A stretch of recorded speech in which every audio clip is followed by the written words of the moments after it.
Number 3, sing the song.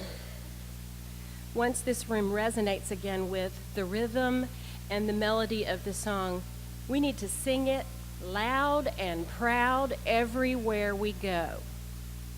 We need to sort of all be singing the same song, though. As you know, what we will,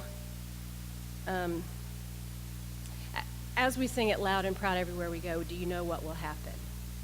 People will start to join in. It's like that applause that Larry was just talking about. People will begin to recognize we are all related to the same fellowship.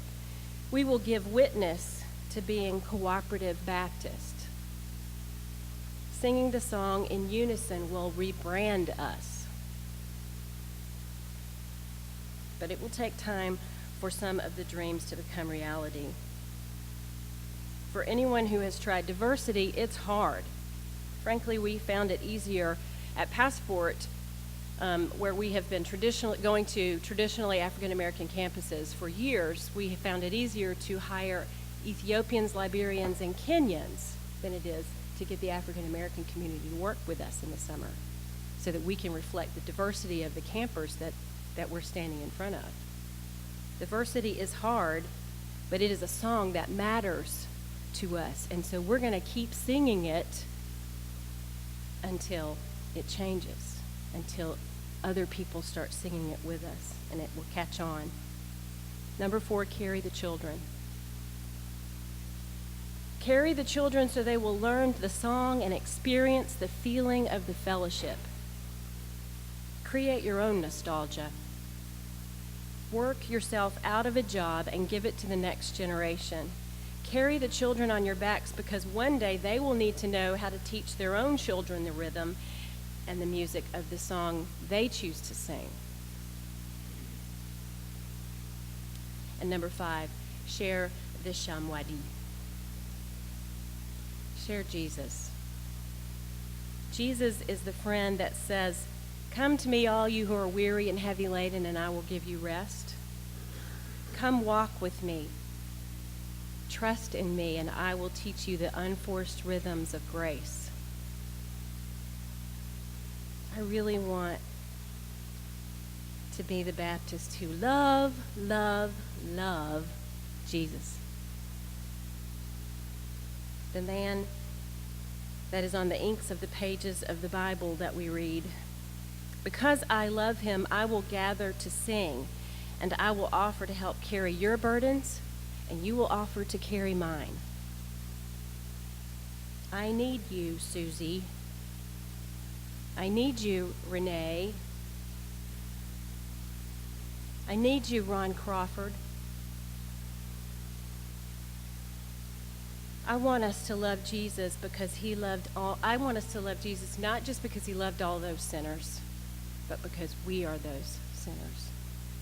I want us to love Jesus not because he showed those Pharisees, but because we are the Pharisees.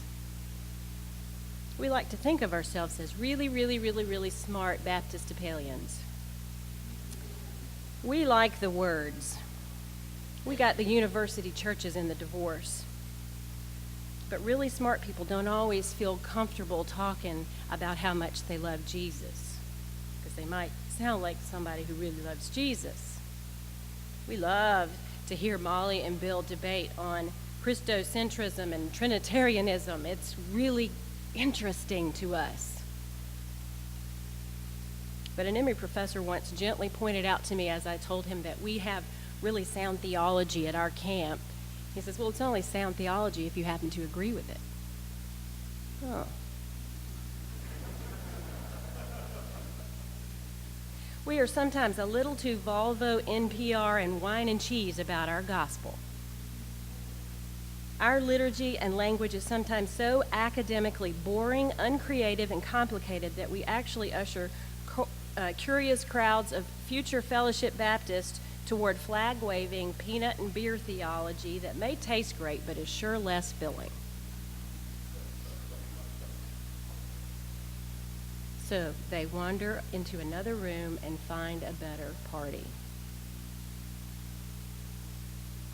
To put dreams to action will require listening to women in Africa sing. I hope we will choose to gather under a tree whose branches are spread wide enough to welcome anyone who wants to sit in our shade. Putting our dreams to action will require learning Spanish, working downtown, practicing patience, rethinking structure, but mostly it will require singing our particular story of our friend Jesus in the world. And when people run into us in 20 years, I want them to smile and say, "Oh, I know you. I recognize you. You're the Baptist that danced."